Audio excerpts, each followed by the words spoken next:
pour votre patience ce matin avec pas mal de gens qui sont absents, surtout l'équipe de régie.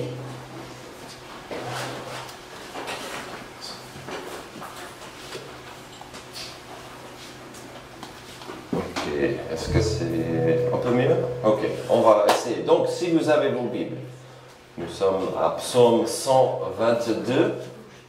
Alors, pour nos fidèles, vous savez, vous connaissez un peu le système pendant les mois estivales.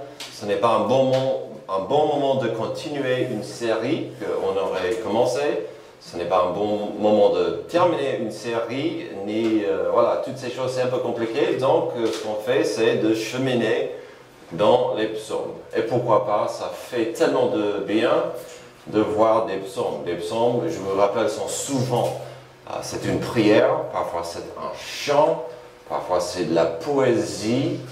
C'est une très bonne façon d'apprendre comment prier avec toutes les émotions qui se trouvent dans les psaumes. Mais aujourd'hui, c'est le psaume 122, ce que j'ai appelé une feuille de route pour la paix.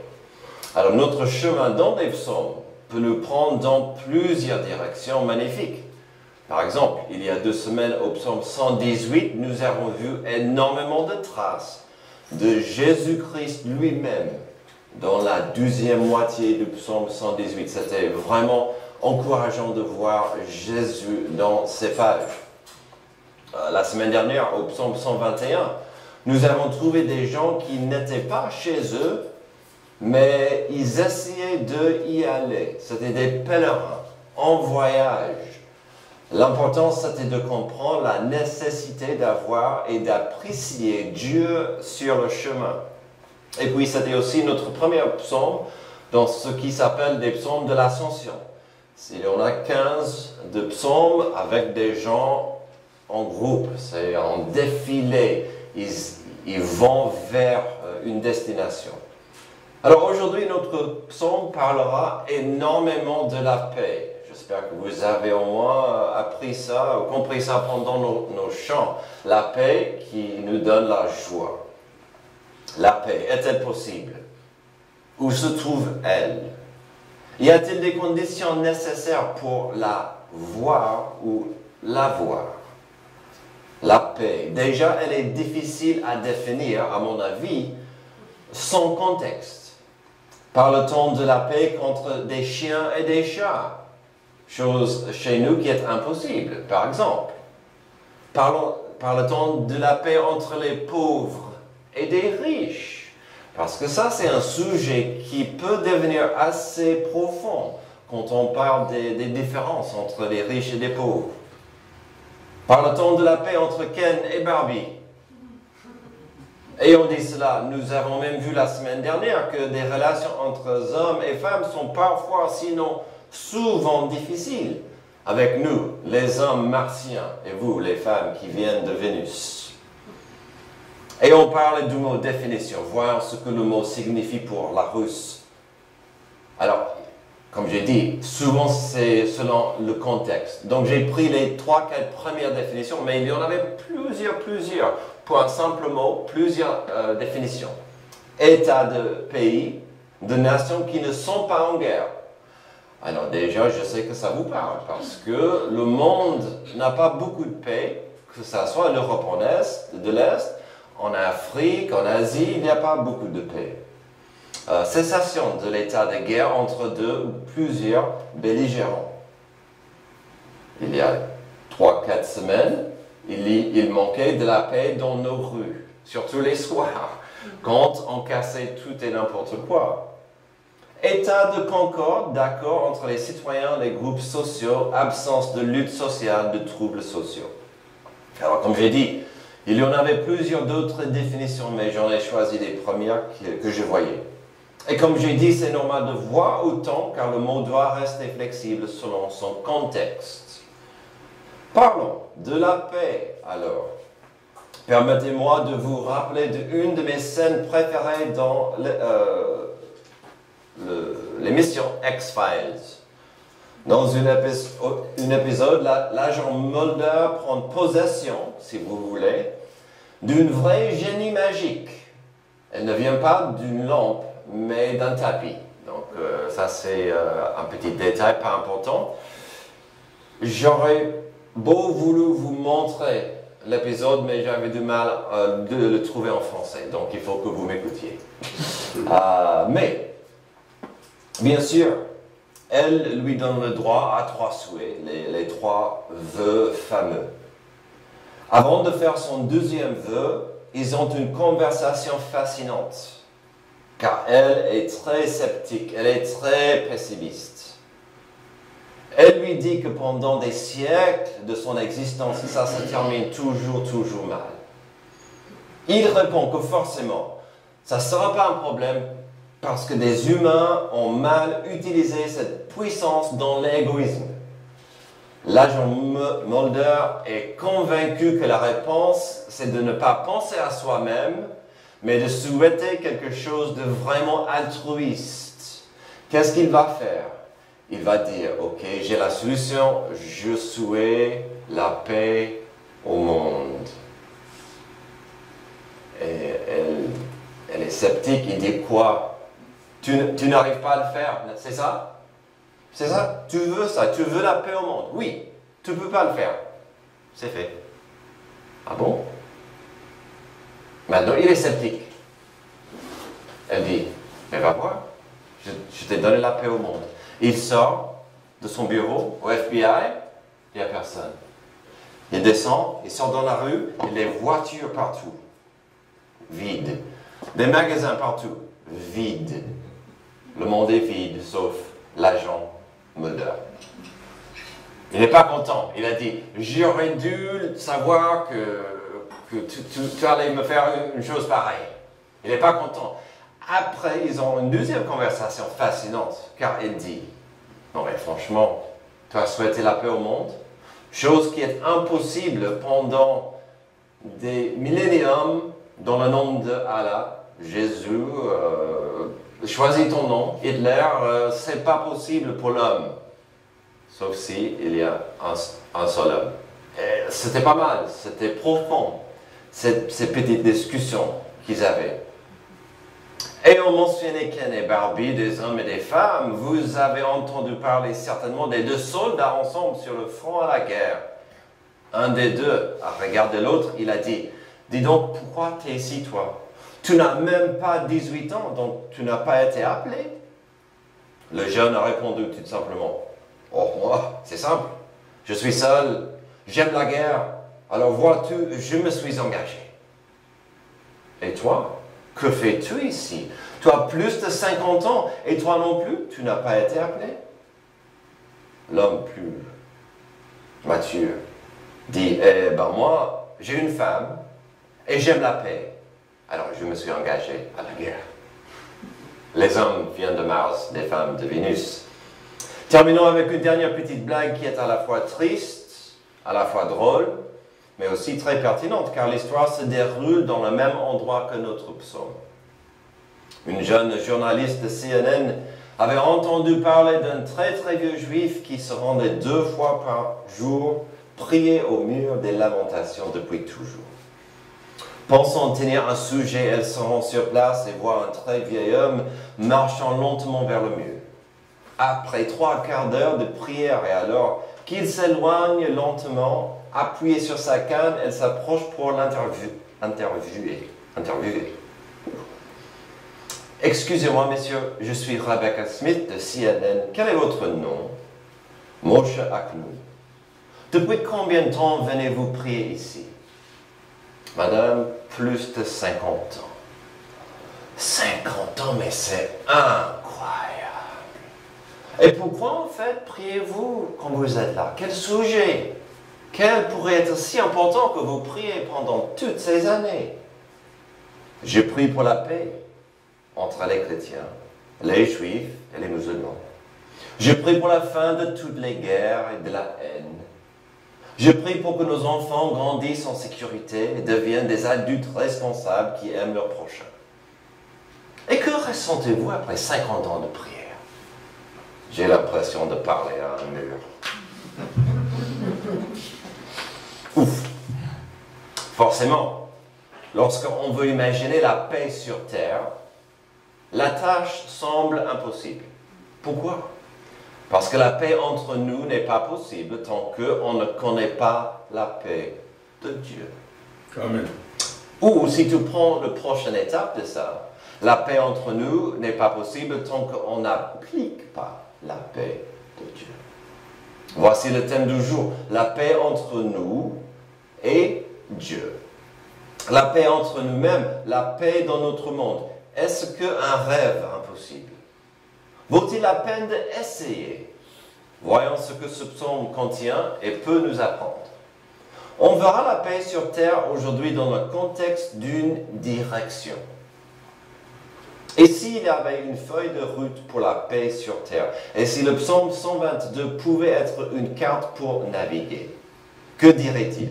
D'abord, la paix sur terre est plus faisable lorsqu'on va dans la direction vers Dieu.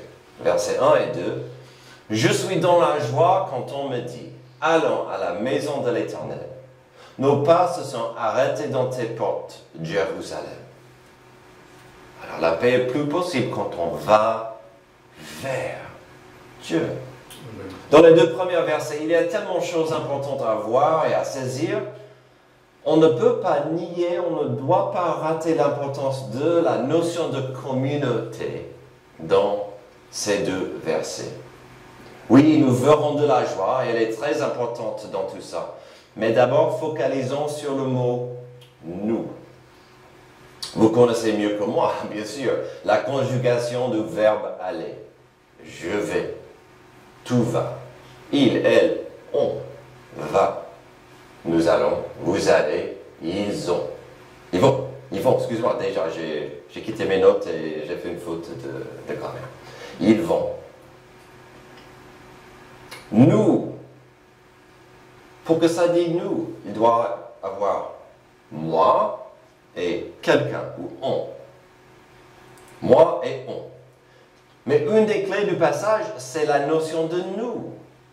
Je préfère que l'on commence avec le verset 2 d'abord, car c'est le verset le plus simple entre les deux.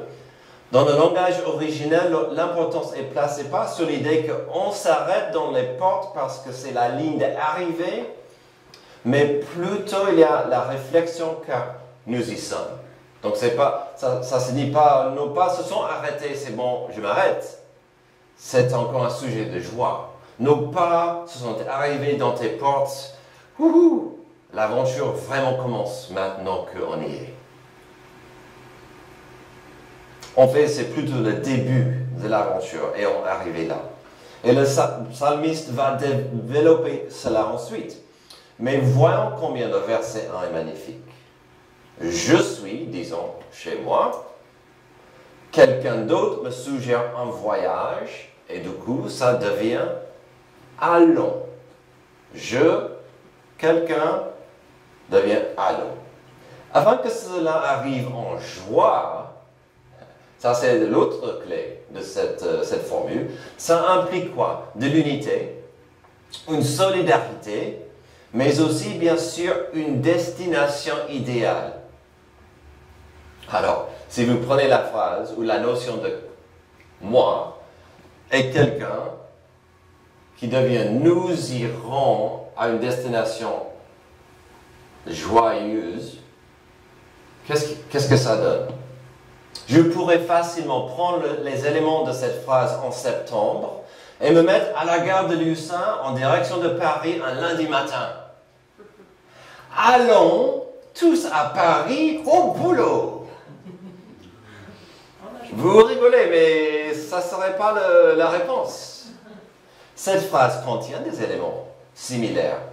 Quelqu'un dit que nous pourrions aller ensemble vers la même destination, Paris au boulot. L'ensemble sera sur l'RER-D. Déjà, ça commence mal. On va au boulot ensemble et vous savez que parfois sur l'RER-D, n'importe RER, c'est pas donné. On va au boulot, il n'y aura pas de joie, de fraternité, de toutes ces choses. Il n'y aura pas un esprit de solidarité. Le mot nous devient très vaste et flou dans cette formule de la première semaine en septembre. Puis revenons à la destination. Quelle est la source de cette solidarité et cette joie que toi et moi et vous pouvons partager ensemble? Ça dit, allons ensemble vers la maison de Dieu. Ce psaume est dans cette liste, comme j'ai dit, des psaumes d'ascension. Donc on voit un groupe qui va ensemble vers un but, vers un endroit, vers une destination. Ici, quelle meilleure destination pour un groupe, pour une activité en communauté que de dire, ensemble, nous irons vers la maison de Dieu. Quelle phrase magnifique, quel appel merveilleux de dire, toi et moi, nous irons à la maison de Dieu. N'oublions pas que la réponse, la réaction de David, le psalmiste, c'était la joie. Au fil des années, si je peux être honnête avec vous, j'ai invité plein de gens dans ma vie d'aller avec moi à l'église. Et bien sûr, la réponse tout de suite que je reçois, c'est la joie. Ah non. C'est pas toujours la réponse. Quand on invite quelqu'un, venez avec moi à l'église. Est-ce que je dois? Ou je suis occupé? Ils vont trouver des prétextes. Mais, c'est vrai que ce n'est pas toujours la réponse. Mais quelle magnifique réponse. Allons ensemble à la maison de Dieu. Et on pourrait avoir certains qui acceptent l'invitation d'aller à la maison de Dieu.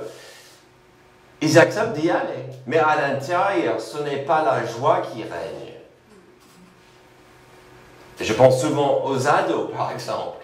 Allez hop, réveillez-vous, c'est le dimanche matin. Allons ensemble pour louer le Seigneur. On vous attend, chérie. Ah, bien sûr, non, bien sûr. Je parle pas de mes chers enfants qui sont joyeux. Amen. Donc, faites attention. On peut aller à l'église sans joie. C'est tout à fait possible. C'est toujours une bonne idée de régler votre cœur avant d'y aller. De dire pourquoi je vais. Amen. Pourquoi? Et on va en arriver à cette question. Mais souvent, quand les gens viennent à l'église sans joie, les raisons pourraient être nombreuses. Mais souvent, de telles raisons vont tourner autour de ce qu'on appelle l'amour au carré. L'amour profond que je suis censé avoir pour Dieu et l'amour pratique que je suis censé avoir pour mon prochain. Si mon amour pour Dieu, cet amour qui touche mon cœur, mon esprit, mon âme, mon corps, est en bonne santé, j'aurai hâte, j'aurai envie d'aller à la maison. Si mon amour pour mon prochain va bien, si cet amour pratique est en bonne santé, j'aurai hâte, j'aurai cette joie. Et donc souvent, pas tout le temps, mais souvent, ça tourne autour de l'amour au carré. Il y a l'implication forte ici que la joie se trouve dans la présence de Dieu. Il y a l'implication forte ici que ce processus, même si finalement c'est un choix personnel, est mieux pour tout le monde quand c'est fait ensemble en tant qu'une communauté solidaire. Alors, dans la communauté catholique, il y a parfois des cloches qui sonnent. C'est un appel aux gens de certaines choses, souvent de venir à l'église. Dans la communauté musulmane, il y a souvent des appels à la prière. Je ne peux pas voir dans les cœurs de ces gens, mais je sais que souvent de tels appels peuvent évoquer une réaction de devoir dans la personne. Pas un appel à la joie, à l'adoration, mais de devoir. Je dois y aller. Je dirais sans honte que dans l'âge de la grâce, dans l'âge de l'Église, il n'y a pas une obligation de venir à l'église dimanche matin, sinon. Pourtant, beaucoup de pasteurs agissent comme ça. Ils disent, ils vont abuser un peu de la position pour dire, si vous n'êtes pas là dimanche, vous êtes un mauvais chrétien. Si vous n'êtes pas là dimanche, ça serait mauvais pour votre santé. Peut-être ces phrases ne sont pas incorrectes, mais ça peut être de l'abus de la position. Alors, j'ai amené quelque chose. Un pasteur pourrait fouetter son troupeau. Alors, je trouve ça très intéressant que quand j'ai montré ça à Antoine tout à l'heure, il a dit, ah, ça c'est pour les gens qui sont trop fatigués ce matin, qui ont le sommeil. C'est intéressant qu'il est allé tout de suite à ça, hein. Je ne comprends pas. Un pasteur pourrait... Attention, j'oublie parfois la caméra. Voilà. Un pasteur pourrait facilement abuser de sa position pour dire, ah, si vous n'êtes pas là, honte à vous. Tandis que ce qui est mieux, c'est, quand vous êtes là, on est édifiés par votre présence et vous pouvez grandir mieux. Je pose, d'accord? Ou je pose dans l'offrande. Ah, pensez-y. Non, je rigole. Alors,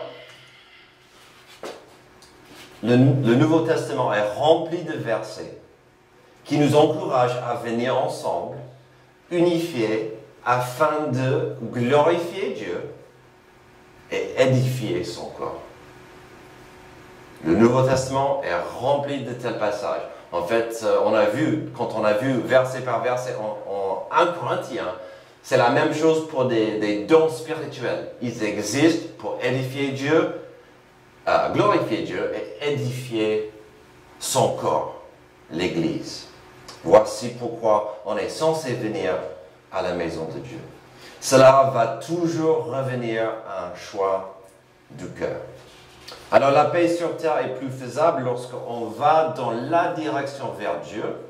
Bien sûr, idéalement, ça se fera ensemble, dans la paix et pour la paix. Nous sommes allés vers la direction de Dieu. Maintenant, allons au deuxième point, dans le domaine de Dieu, versets 3 à 5. Jérusalem, tu es construite comme une ville qui forme un ensemble parfait. C'est là que montent les tribus de l'Éternel. C'est la règle en Israël pour louer le nom de l'Éternel. Car là se trouvent les trônes réservés à la justice, les trônes de la famille de David. Alors le verset 3 pourrait être compris littéralement, géographiquement, pratiquement. Oui, en tant que ville, en tant que capitale, Jérusalem est compacte et contient beaucoup de bonnes choses dans un bel petit espace.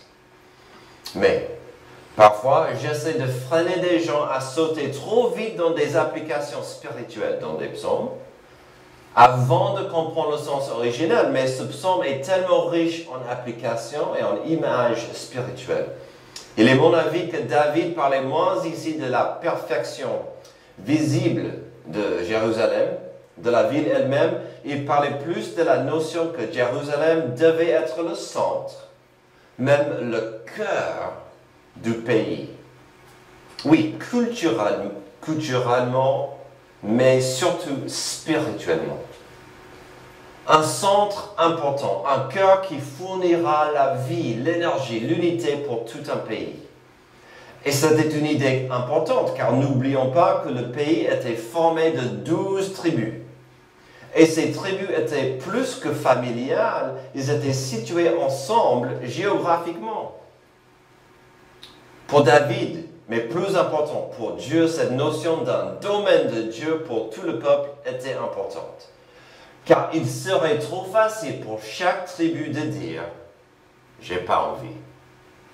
Je vais louer Dieu ici, chez moi. » Pas un problème en soi, mais qu'est-ce qui arriverait à l'unité nationale dans un tel cas, si chaque tribu reste chez lui pour louer Dieu?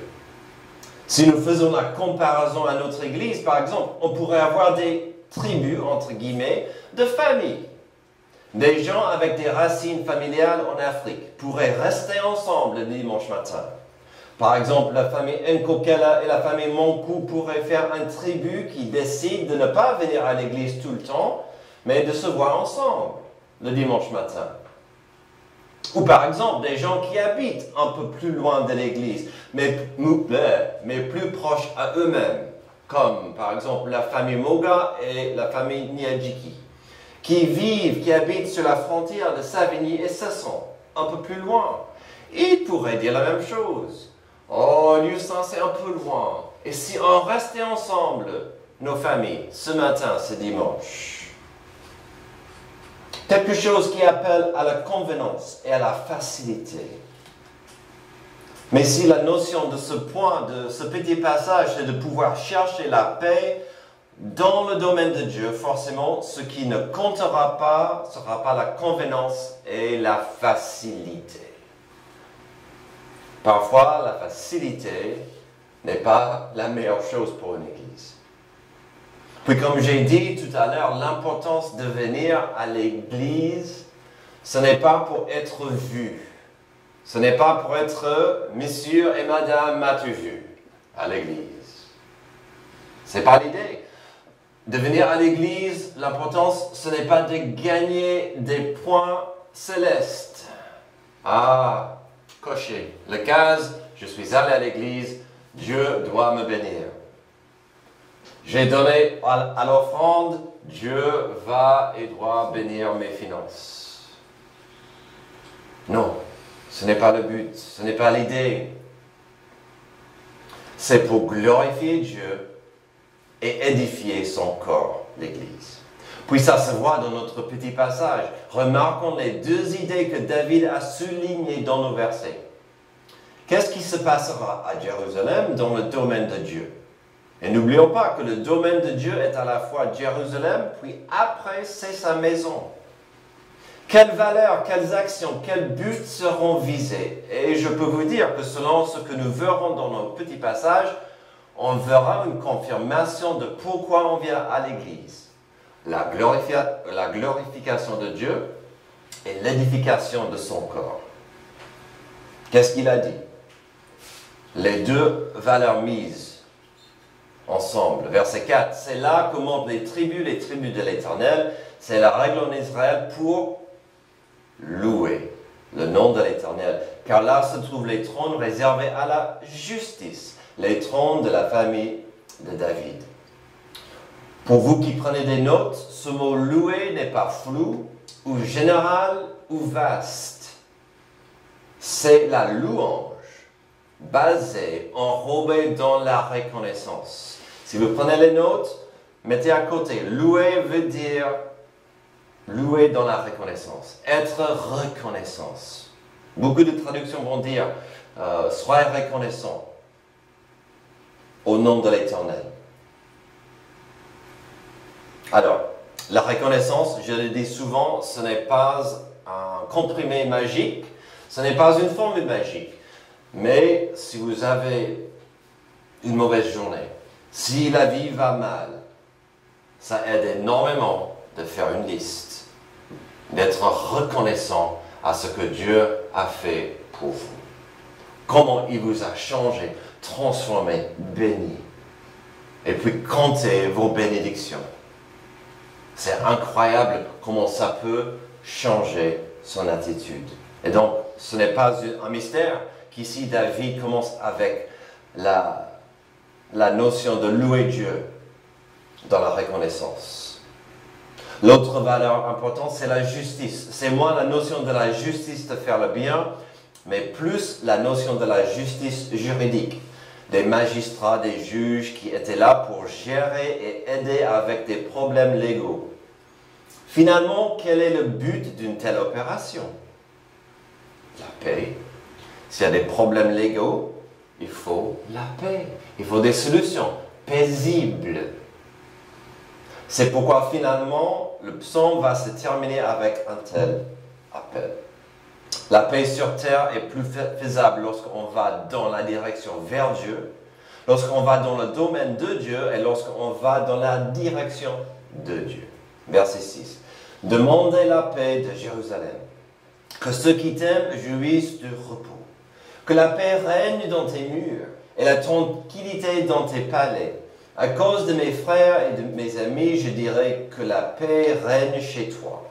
À cause de la maison de l'Éternel notre Dieu, je fais des vœux pour ton bonheur. Alors, quelle est la direction de Dieu? Quelle direction est-ce qu'il a pour vous? Quelle est sa volonté pour nous? Genèse 1 et 2 nous montrent ce que Dieu a voulu dès le début, la paix avec l'humanité. Dès Genèse 3, nous voyons que Dieu voulait toujours manifester son désir d'avoir la paix avec nous. Mais cette paix avait, après la chute, des conditions, bien sûr. Pour avoir la paix avec Dieu, il faut venir par la foi. Il faut qu'il y ait un sacrifice du sang innocent.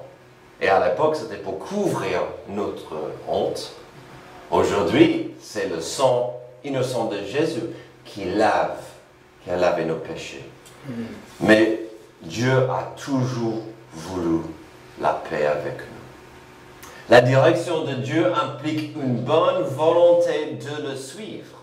Nous avons vu cela la semaine dernière au Romains 12, 1 et 2. Cette notion que nous existons afin d'être disponibles à Dieu.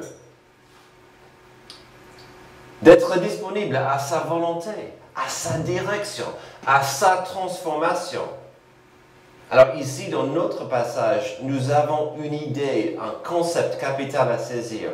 Dieu veut la paix pour le cœur de son peuple.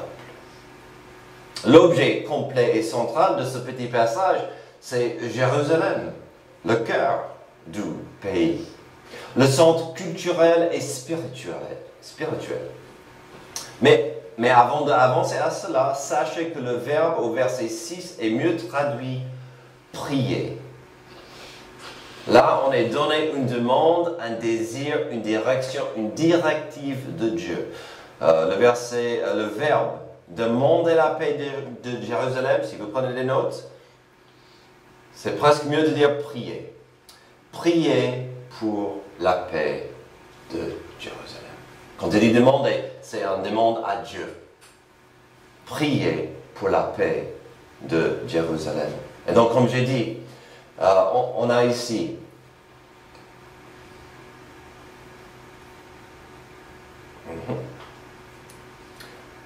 là, on est donné une demande, un désir, une direction de Dieu. Prier pour la paix pour le cœur de son peuple. Pourquoi? Tout y est au verset 7 à 9. Que la paix règne dans tes murs et la tranquillité dans tes palais. À cause de mes frères et de mes amis, je dirais que la paix règne chez toi. Donc, c'est presque comme il revient au début. Quelqu'un m'a dit, allons. Et maintenant, il va dire, à cette personne, je dirais que la paix règne chez toi. À cause de la maison de l'Éternel, notre Dieu, je fais des vœux pour ton bonheur. Nous pouvons presque voir cela comme une vague de bénédiction. Et dans une petite piscine, si vous faites une grosse vague, qu'est-ce qui arrive? On aura plusieurs. Non, je ne danse pas, hein, n'inquiétez-vous pas. Mais il y aura des vagues qui reviennent. On peut voir ça. Les vagues de bénédiction. Si la paix règne dans les murs, dans le palais, ce mouvement continuera et va toucher les frères et les amis. Et elle arrivera chez toi. Mais c'est rebondissant. Regardons encore le verset 9. Quand la paix de Dieu sort de là, du centre, il y aura des vagues qui partent et reviennent. C'est magnifique. À cause de la maison de l'Éternel, notre Dieu, je fais des vœux pour ton bonheur.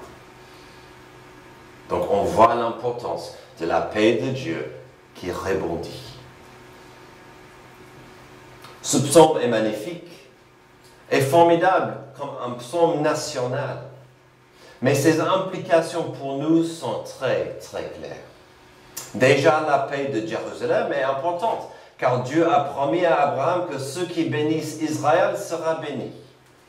Et s'il y a un seul endroit où il faut beaucoup de paix, c'est Jérusalem.